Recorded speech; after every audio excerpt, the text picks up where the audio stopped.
लेकिन सुदामा जी ने कभी किसी से कुछ मांगा नहीं। यह सुदामा जी का की रूपरेखा है। एक बार की बात है, सुदामा जी की पत्नी सत्संग करने के लिए गई। उस सत्संग में कथा में सुना कि सुदामा जी बचपन के मित्र भगवान श्री कृष्ण के थे। सुदामा जी की पत्नी का नाम था सुशीला। सुशीला आई। सुशीला ने कहा, हे प्रभु, मैंने कथा में सुना क्या आप द्वारकाधीश के मित्र हैं। आपने हमको आज तक क्यों नहीं बताया। सुदामा जी की आंखों में आंसू आ गए। सुदामा जी ने कहा, देवी, हाँ, मैं द्वारकाधीश का मित्र हूं। और मित्र ही नहीं देवी, हम दोनों ने साथ साथ अध्ययन भी किया। सुदामा जी की पत्नी ने कहा, हे नाथ, कि आपका द्वारकापुरी जाने का मन नहीं करता। सुदामा जी ने कहा, देवी, द्वारकापुरी जाकर मैं क्या करूंगा, यही बैठ के उनका भजन कर लेता हूँ और इतना समय में नष्ट नहीं करता देवी, मैं तो बस। सुशीला ने कहा, प्रभु, मैं आपसे विनती करती हूँ, अब आप द्वारकाधीश का दर्शन करने जाओ। देखो हमारे घर में कितनी गरीबी है। पहली बात तो भगवान है, अपनी गरीबी को देख के वो दूर करेंगे। और आपके मित्र भी तो है प्रभु, आप कृपा करके जाओ। सुदामा जी ने कहा, देवी, धन की याचना से भेजोगी तो बिल्कुल नहीं जाऊंगा। हाँ, अगर दर्शन करने के उससे भेजोगी तो मैं अवश्य जाऊंगा। सुदामा जी की पत्नी ने रोते हुए कहा, नाथा, मैं अपने बेटों को 2-2, 3-3 दिन तक भूखा देखती हूँ, लोरी गागा करके अपने बच्चों को सुलाती हूँ। प्रभु, आपको तो कुछ हो सके, आप मेरी ओर से द्वारकाधीश का दर्शन करने के लिए जाएं बस। सुदामा जी ने कहा, देवी, मित्र के यहाँ, स्वामी के यहाँ, गुरु के यहाँ जाते हैं, खाली हाथ नहीं जाते। अगर तुम्हारे यहाँ कुछ हो तो लाओ।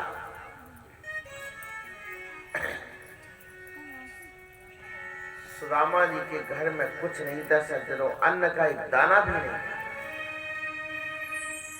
आज सुदामा जी की पत्नी सुशीला ने आज 5 घरों से भिक्षा मांगने के लिए गई और चावल लेकर गई, 5 प्रकार के, और ऐसी पोटली में बांधा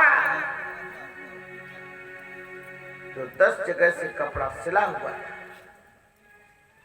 देखो सुदामा जी की पत्नी ने कितना दिमाग लगाया कि मेरे पति तो बड़े भोले भाले हैं। भगवान श्री कृष्ण पूछेंगे, सुदामा जी कैसे हो, ये तो कह देंगे तुम, मैं तो बड़ा खुश हूं, बड़ा प्रसन्न हूं।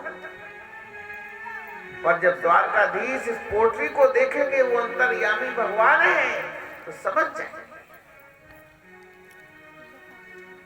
और चावलों की पोटली सुदामा जी की पत्नी सुशीला ने दे दी। बोले, प्रभु, इसको लेके जाओ और मेरा एक समाचार जरूर प्रभु से कह देना। बोले, क्या? बोले, 1 मास 2 पाख में 2 एकादशी हो, मेरे घर गोपाल जू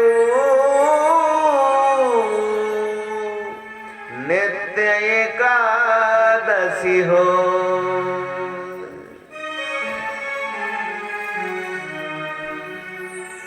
एक महीने में 2 एकादशी होती है, पर मेरे घर में तो रोज एकादशी का व्रत होता है, वो भी निर्जला। क्यों? क्योंकि मेरे घर में कुछ नहीं है। हे नाथा, कृपा कर, केवल मेरा यह संदेशा अपने परम मित्र मेरे प्रभु द्वारकाधीश से सुना देना बस, और कुछ नहीं कहना। सुदामा जी जा रहे हैं सज्जनों रास्ते में। रास्ते में सुदामा जी भगवान की लीलाओं को सोचते जा रहे, भजन करते जा रहे हैं, भजन करते। सुदामा जी के पैरों में कांटे लग गए, हजारों कांटे उसे सुदामा जी छिद गए, क्योंकि पैरों में कोई जूता चप्पल खड़ाऊ ही नहीं है।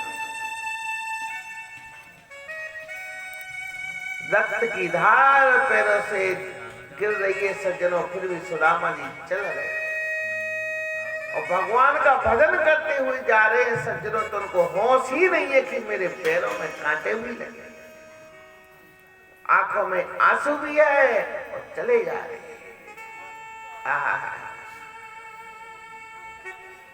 चलते चलते चलते सुदामा जी को 3 महीने लगे सज्जनों,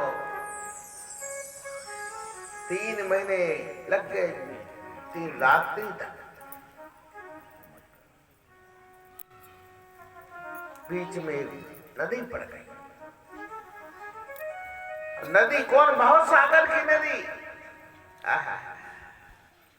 और वहां कोई नाव नहीं, वह भवसागर की नदी को खेने वाला जब तक वह कन्हैया नहीं आएगा तो इनका भवसागर से पार सुदामा जी कैसे होंगे। सुदामा जी ने जब नदी को देखा वहीं किनारे पर बैठ गए और थक गए। बोले हे कन्हैया, मुझे तुझसे पुत्र, राज, संपदा, धन दौलत नहीं चाहिए जो तू तेरी परीक्षा लेना है। तो इतनी दूर आके बस गया कन्हैया। मैंने 3 महीने से पानी नहीं पिया, खाना प्रसाद नहीं पाया कन्हैया। अब तो मुझे लगता है कि मेरा जीना भी संभव है। इतना कहते भगवान श्री कृष्ण की याद करते हुए सुदामा जी रोने लगे और किनारे पार पर बैठ गए। रोते हुए क्या बोले सुदामा जी?